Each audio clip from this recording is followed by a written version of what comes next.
ప్రేక్షకులకు నమస్కారం. నేను మీ ఎస్టీపీ కోదండపాణి. మన సంస్కృత పాఠాలు ఛానల్కి స్వాగతం. ఈరోజు జూనియర్ ఇంటర్మీడియట్ విద్యార్థులకు సాంస్క్రిట్లో గద్య భాగంలో ఉన్నటువంటి 4వ పాఠమైన దయావాన్ రాక్షస పాఠ నుంచి సందర్భ వాక్యాలు ఈరోజు మీకు నేర్పిస్తాను. ముందుగా మొదటిది చూద్దామండి. అస్మాన్ మా పీడయ త్వం గచ్చ అన్యత్ర.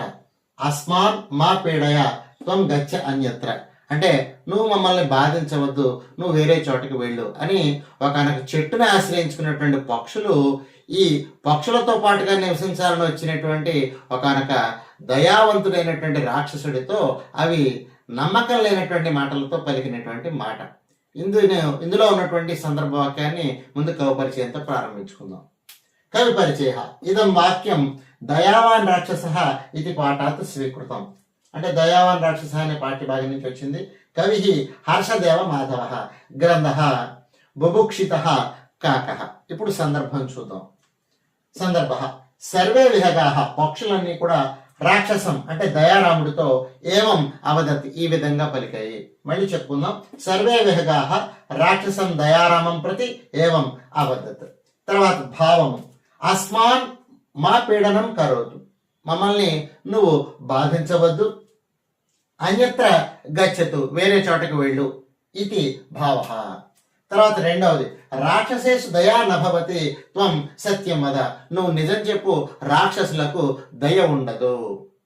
దీనికి సందర్భము కవపరిచయం ముందున్నటువంటి దాని విధంగానే రాసుకోవాలి.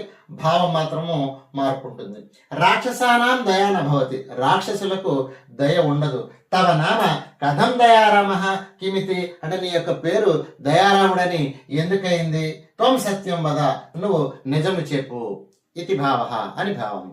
తర్వాత మూడోది యుష్మాకం సేవకాన్ అహం రక్షయిష్యామి అంటే మీ పిల్లలను నేను రక్షిస్తాను, మీ పిల్లలను నేను రక్షిస్తాననే మాట దయారాముడు అనేటటువంటి రాక్షసుడు అక్కడ ఉన్నటువంటి పక్షులతో అన్నాడు. అదే సందర్భం చూద్దాము. పక్షిణముద్దేశ్య రాక్షస ఏవం అవదత్, పక్షులను ఉద్దేశించి రాక్షసుడైనటువంటి దయారాముడు ఈ విధంగా అన్నాడు. ఏమనన్నాడు? భావ అహం రాక్షస, నేను రాక్షసుడిని, కింటు కానీ యుష్మాకం సేవకానం రక్షణం కరిష్యామి, నేను మీ పిల్లలకు రక్షణ కలిగిస్తాను అని దయారాముడు అనేటటువంటి రాక్షసుడు అక్కడ ఉన్నటువంటి పక్షులకు చెప్పినటువంటి సమాధానము.